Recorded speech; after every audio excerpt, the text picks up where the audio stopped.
This is a story about a place where Bayou Manchac used to meet the Mississippi River.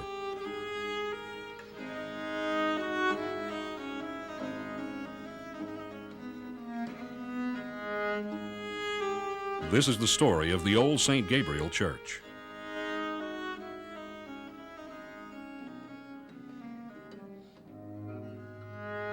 It is the story of a time when people cast out from a distant home, once again forced to seek a new land, to change the face of a green wilderness. This is a story about a time in history no longer recalled by memory, but has been lying patiently still in our archives. A story of the courage, knowledge, and skill of a people contained within the walls of a building from our colonial past. The old St. Gabriel Church.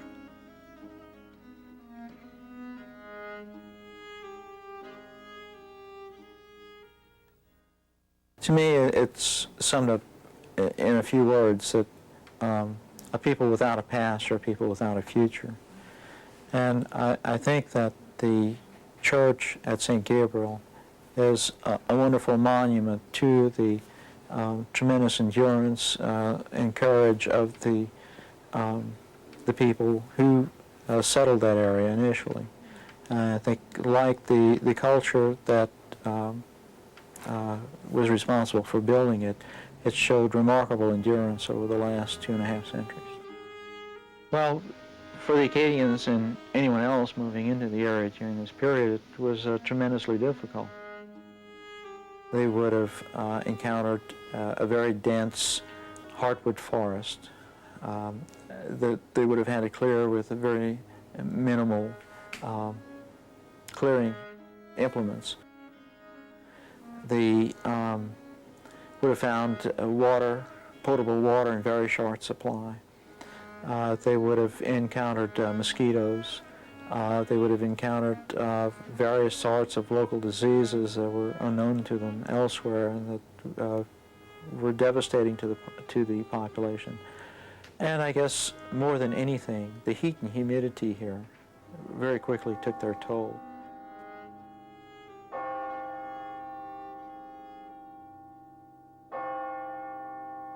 In the year 1953, the growing congregation of the St. Gabriel Catholic Church took the original Spanish bell out of the tower of the old church and moved it into a new and larger church complex located on the same tract of land.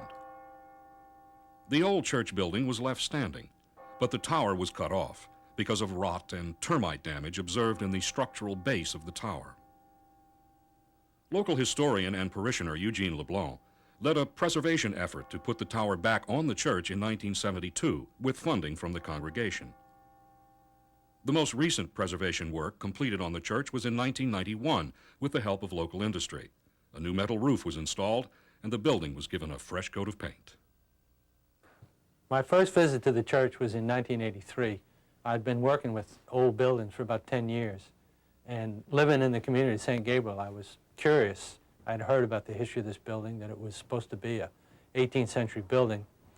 So I drove up and came around the side of the church and got down and crawled up under the church, the main part of the church, and was just amazed to see the large handmade pieces which make up the floor framing of the building, and also could recognize that these everything I was looking at was probably original 18th century construction.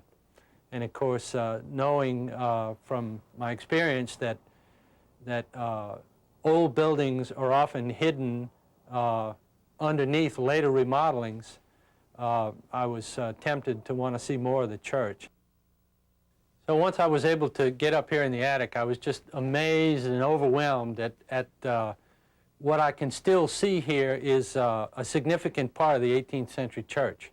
Of the two parts of a building that I can look at that can tell me a great deal, one is the underneath structure, the floor framing, and the other is the attic. And when I got up here, I was just thrilled to see how much of the original 18th century church survives. Basically, the entire roof framing structure is here. You can't, from the front of the church, the steeple and the parapet section of the front wall mask somewhat this fairly complicated roof framing structure that's up here. And with the exception of this cathedral ceiling, which was probably installed sometime in the late 19th century, I would say that most, if not all, of the original framing members are still intact from the 18th century church. The integrity of St. Gabriel Church is actually the structure, is the physical structure of it. The verticals, the trusses, this is what we call the bones of a building. This is where the real integrity lies. You know, the redoing of the church, they've introduced a lot of nice details, but what is really established is the historic significance, and the architectural significance happens to be that wonderful structure. When we look at specific elements of what makes up these trusses in these 18th century buildings, and looking specifically at the church here, first of all, this shape right here, which is the cathedral ceiling, is a later remodeling to the church. So removing that and looking at what remains of this 18th century truss arrangement, the major portions are these A-frame, so-called Norman trusses, and the large queen post at the middle, and then diagonal member that runs front to back, which connects this series of trusses. All these pieces are all handmade from the 18th century, and as we look at the whole assembly, what we're seeing here is a type of construction that began in Europe hundreds, perhaps even thousands of years ago, and we see it here displayed as some of the last of its type of construction in the North American continent. In Europe, the Treaty of Paris between England, France, and Spain was signed February 10th, 1763. The effect on our story was that Bayou Manchac now became the international boundary east of the Mississippi River, with the English territory to the north of the bayou and the Spanish territory to the south of the bayou. Fort Butte was the English fort there, and so the Spanish built a fort opposite the English, near Bayou Manchac, also known as the Iberville River. The Spanish named their fort San Gabriel, and it started plans for a settlement in an effort to fully develop and make secure their colonial holdings in the lower Mississippi Valley. The Acadians, when they arrived from Maryland, they had chartered an English ship to Captain Terrell in 1767 after having stayed in Maryland 12 years after the exile. And they had heard there was free land in Louisiana. They came to New Orleans. Governor Ulloa did not give them a choice. They preferred to stay in St. James Parish where they had relatives. But the governor said, no, we want you to go up to St. Gabriel, to the Manchac district, because we need settlers up there on the fringes. And so they came, not willingly, they were sent to St. Gabriel. A French map shows the layout of land parcels as they probably appeared a few months after the Acadians arrived in the month of August 1767. The settlers had the task of clearing land, setting up buildings, and growing food, all in an effort to survive, before they could even turn their efforts toward building a church structure. Land had been set aside for the Catholic Church, as seen here, at the point of the river bend. Ultimately, the community decided that Pierre Babin's lot would make a more favorable site for the church and presbytere. The church site was moved 4 lots downstream, but things still moved slowly. As early as 1770, they were reminded to get a church built, and we now know from letters that have come up that the church was not started until November 1774. The building was substantially complete by July of 1776. At Iberville, on the 18th of December, 1774. Your Royal Highness. The inhabitants have begun the construction of a church on the 20th of the month of November. The church is 60 feet long by 33.5 feet across. The one selected, Louis Lecomte, habitant of La Fourche, has contracted for the job for the sum of 1,450 piastres upon completion. Your most humble and obedient servant, Dutisney. The dimensions described by the Commandant, 60 feet by 33.5 feet across, that's the core of the building minus galleries. That's what we're left with today, in addition to the tall steeple in the front that was added in 1870, and a slight extension to the rear that was added at the same time. The Commandant does not mention any galleries. It's too early in the construction of the building. The gallery posts would only have been put in place after the Norman truss had been framed up in preparation for the roof framing. The only other description the Commandant gives us of the building is a very general one. Towards the end of its construction, on July 7, 1776, he writes to the governor, "The church will be completed by the end of the month. It is very beautiful," he says. These letters of the Commandant provide a first-hand account that definitively dates the construction of the old St. Gabriel Church. Fortunately for us, the church survives, and the building itself provides first-hand information about what it must have looked like over 200 years ago.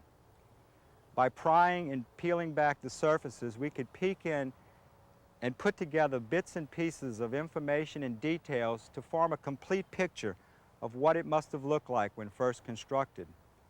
We know from the roof framing that it must have had galleries that surrounded the building. We know from evidence on the bottom sill that these were not raised galleries, but floorless galleries, dirt floor galleries, with gallery posts going down to the ground. We know from evidence along the back of the church that the rear gallery was eventually enclosed, a floor installed, and some sort of ceiling put in. It's the evidence of this ceiling which helps determine the gallery depths. By running the rafters out and the evidence from the ceiling, running it out, we can define that the gallery across the back was 8 feet deep, 9 feet deep across the front, and 11.5 feet deep along the sides, with the gallery posts being about 11.5 feet tall. The more information we found about this building and the limited references like it, the more it all fit together with a pattern of building practices which has come to be called Creole architecture. Creole architecture is a distinctly tropical form of architecture, as well as being distinctly American, perhaps the most American of all non-American Indian styles of architecture. It's one reason why the St. Gabriel Church is so important. It's because it represents a distinctive American form of architecture, but with a European core. When the Europeans arrived on the coasts of Africa in the 1450s or so, they found there already a style of architecture suited to the hot, humid climates, and that was one which incorporated many open-air spaces into the buildings that they built for themselves. The Europeans very quickly imitated those buildings because they also needed the comforts that the Africans had discovered along the coast of West Africa. And when Africans were brought into the New World, of course, they also modified their own architecture like they had in the coastal West Africa by incorporating galleries onto their small cabins. The Europeans imitated that very quickly, so by 1580 to 1600, we are already finding written evidence of Creole houses. And by 1650 or so, we're finding drawings and sketches of houses with encircling galleries all the way around them, both in Brazil and in those areas of the tropics that were conquered by the Western Europeans, that is the French and the English, from the Spanish. It was really the Spanish who first began experimenting with these ideas in the West Indies. This piece here, called a purlin, is a significant part of this roof assembly. It's the point at which the roof breaks and changes slope. There are actually two rafters here. The lower rafter is at a shallower pitch, and originally probably extended out and formed an encircling gallery. This broken pitch roof is the type that we see in the earliest type of Louisiana houses, and it formed the encircling galleries. The fact that it survives here at the St. Gabriel Church makes it very rare indeed. In the very earliest of the Creole buildings, what you see is temporary galleries or loosely fitted galleries added to the walls of the building. And they were built in such a fashion that they could even be taken off and the building would still be whole. But very quickly in the West Indies, they began to make the gallery more integral to the building by placing the gallery rafters about halfway up the roof. And that produced a kind of distinctive broken pitch to the roof of the building, the double pitch. When the settlers came to Louisiana, the Canadians were more dominant here than they had been in the West Indies. In the West Indies, it was the low-pitched Mediterranean roof which had dominated, but in French Louisiana, Canadians had been imitating the buildings of their homeland, and that was French Canada and ultimately Normandy, where the steepest roofs of all French buildings are constructed. And so their houses had very steep interior roofs, and when they added the galleries, the low-pitched galleries to that, that produced a very distinctive, sharply broken roof line. And that is a hallmark of the early Louisiana and Mississippi Valley Creole architecture. The galleries were critical to the protection of the building, particularly with open windows, windows without glass, and because of the amount of exposed wall, because of the stature required of a church. So the galleries were essential to the protection of the body of the building. But the galleries themselves were subject to rot and deterioration with its gallery posts connected to the ground. These posts probably would have been in need of some sort of repair within 50 years. We also know that the church had to be moved back from the ever-encroaching Mississippi River. It was moved to its present location in 1932. It's also recorded to have been rowed back from the river in 1887. And one historian claims that it was also moved in 1818. We also find evidence on the front sides of the building, both sides, that would suggest some sort of modification early on to the galleries. We see notches on both sides of the building that are incompatible with the original framing and joinery work of the church. These notches would suggest that the front galleries were left intact and wrapped around the sides slightly, terminating here. And the remaining portion of the side galleries were removed, very possibly at that 1818 rolling back of the church from the Mississippi. Those side galleries were removed to facilitate that move. When those side galleries were removed, it exposed the original 1x12 cypress siding boards. This siding board was found up in the attic. It had been reused in the 1870 renovation of the church as roof sheathing. These wide siding boards reflect what was required of those original builders. They were sawing these boards by hand, and so they had to get the maximum amount of coverage for every board that they had to saw. With the evolution of the machine, boards could be sawn with relative ease and sawn to a stable width. These wide siding boards, when exposed to the water running off of the roof and the rain and then the intense heat, would have been prone to splitting. We see evidence of this sort of splitting. And when this splitting occurred, then water could seep into the building. We found evidence of water damage to the building well before the 1870 renovation.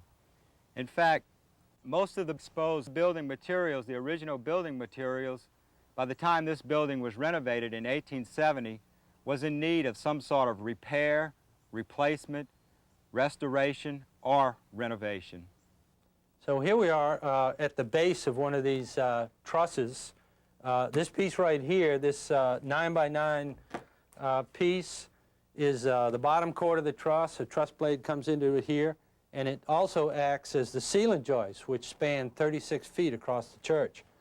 You can see here where it was cut to allow for them to introduce this cathedral ceiling. Unfortunately, when they made this cut, it altered the structural integrity of the church, and they had to introduce metal tie rods, which you can see from below. These pieces after having been cut, were used in a rear addition to the church at a later date. We were able to find many of these pieces.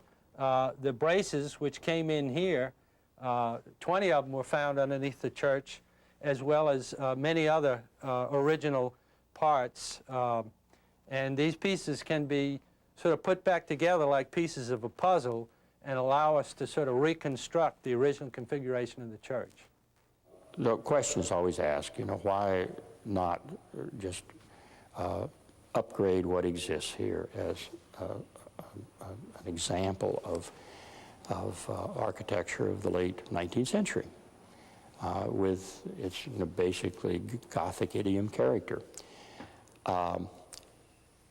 My answer to that is that we have in the state of Louisiana any number of structures of the late 19th century, many of them Gothic idiom, many of them that appear just almost like the present viewing of St. Gabriel Church.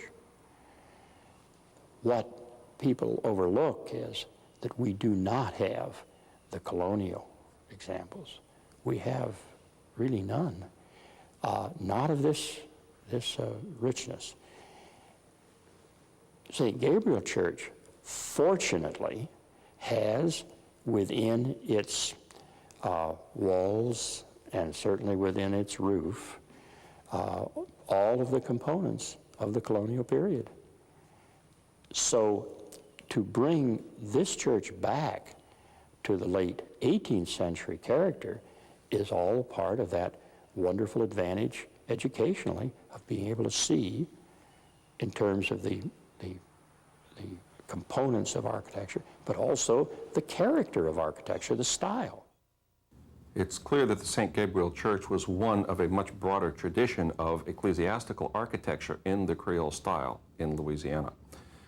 We have good historic evidence of at least 3 other churches which were built with galleries surrounding them.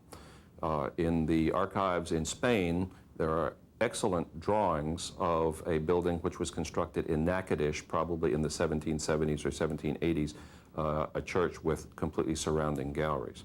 The Church of St. Francis in Point Capet Parish had completely surrounding galleries, and it survived up until the 1890s, I believe it was, when it was finally removed. And the Church of St. Martin of Tours in St. Martinsville in St. Martin Parish also was constructed with a full front gallery and with side galleries, but the side galleries on that church were enclosed to enlarge the interior of the church, style of construction being much the same as the St. Gabriel Church. Fortunately, since all of those other churches have disappeared, the St. Gabriel Church is our only surviving example of this type of ecclesiastical architecture. And in addition to that, to our knowledge, the St. Gabriel Church is the oldest surviving church in the Mississippi Valley. This is why this is so important, architecturally and historically, is that it's like one of a kind. Where are you going to go today to find a church with this kind of integrity, inner integrity? And to lose it would be a terrible sin. I mean, for years, you know, we didn't know it existed. We thought this was just another late 19th century church. Now we know because it's been examined.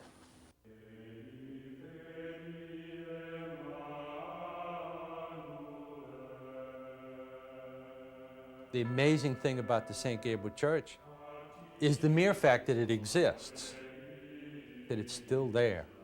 And then, you know, and this is the fun part, it allows you to explore all this history, the history not only of Acadian people or the settlement of Louisiana or even the geography. You know, you can get into all kinds of aspects.